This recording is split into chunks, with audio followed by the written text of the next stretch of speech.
Hello guys and welcome back to my channel, and today I'm going to show you how you can fix Destiny app failed to initiate request issue. So the first thing that you can do is just simply close the application from the background.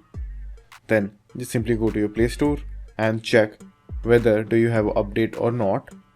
So just simply click on the search icon, then search for the application, then click on the application, then see whether do you have an update icon or not.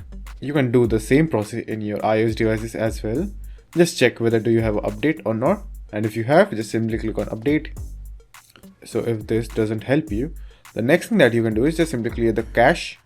So for doing that, just simply go to your phone settings, then just simply search apps, then click on apps, then click on manage apps. Now over here, just simply search for Destiny 2, then click on Destiny 2 application.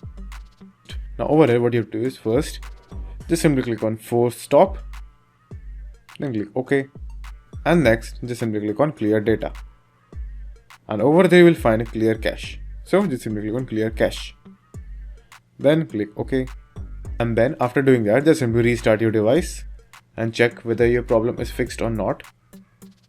And after doing that, if you are still facing the problem, the last solution that is just simply go to your Play Store and just simply uninstall the application and reinstall the application from the start. And after doing that, the issue should probably be fixed. So that's it, and thank you for watching, and do like and subscribe to my channel, and take care.